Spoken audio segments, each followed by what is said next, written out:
Hello mga idol! Budget-friendly na tourist destination sa Metro Manila ba ang hanap nyo?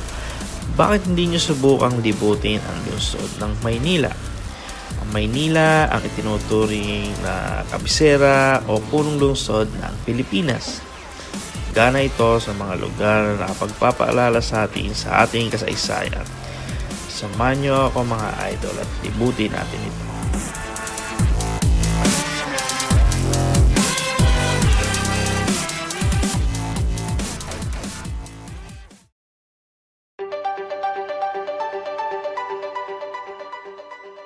So let's start mga idol sa National Museum of Fine Arts na dating National Art Gallery. Ito'y matatagpuan along Padre Burgos Avenue sa Ermita. Dito nga pala nakadisplay ang sikat na spolarium ni Juan Luna mga idol. Libre ang entrance dito.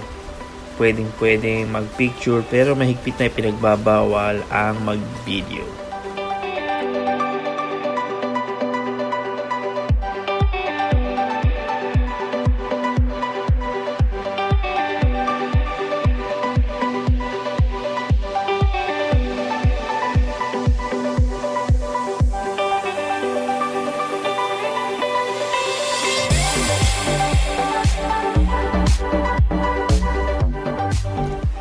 Next up po mga idol ay ang Intramuros na ang ibig sabihin ay within the walls. Ito ay tinayo noon para makaiwas sa pananakop ng mga banyaga.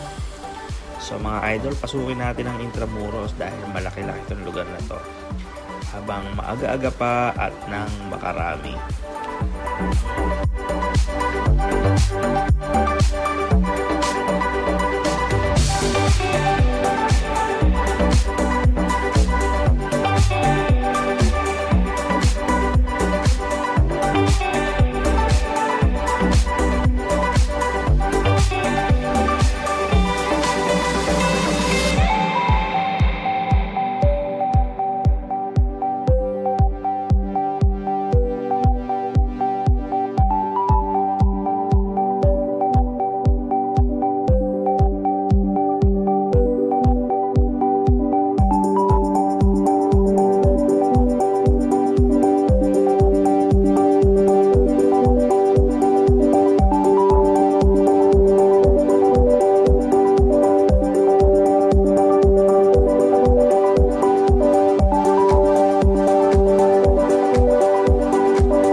Once na nasa loob kayo ng Intramuros, hindi nyo dapat palalampasin ang Fort Santiago.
Santiago tayo.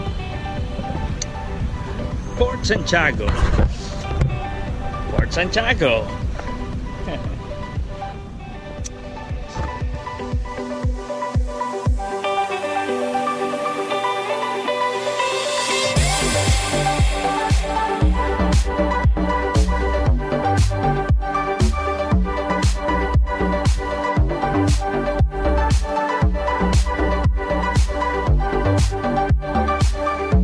Shoutout sa'yo, Ate Tembe.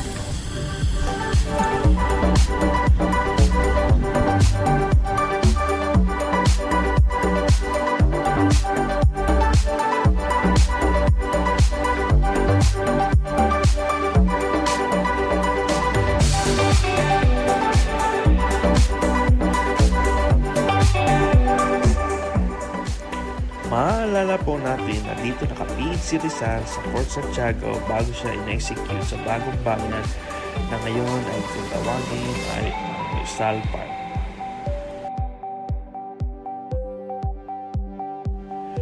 Dito po nakadisplay ang ilan sa kanyang mga obra, gawang sining, kasuotan, maging bahagi ng kanyang buto.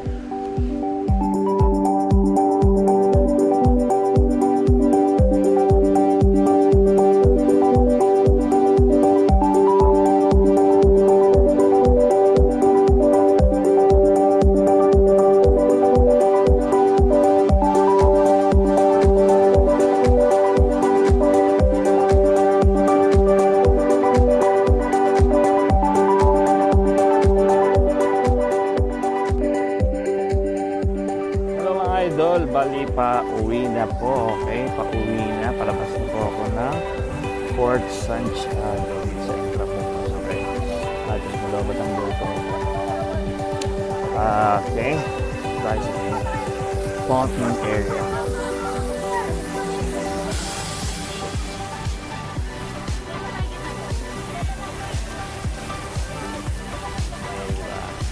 Ganda pala dito pag gabi. Ganda pag gabi, promise. Ang tao.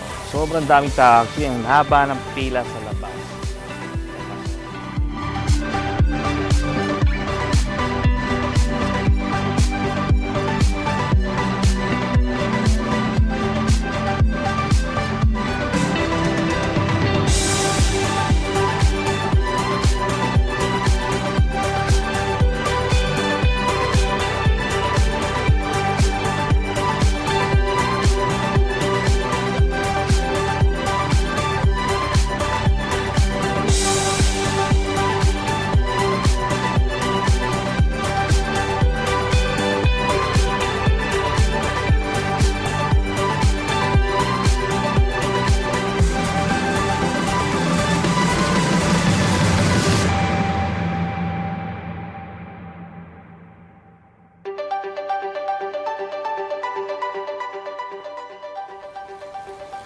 Mga idol, naligaw ako dito sa Luneta. Okay, so may fountain here.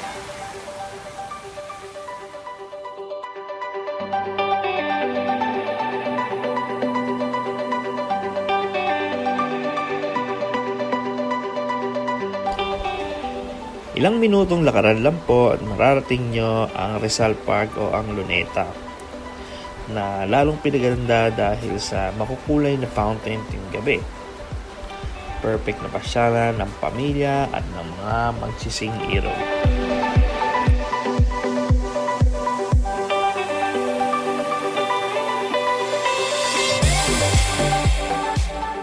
Nandito na lang po muna ulit. Ito po ang nilingkod Macastro.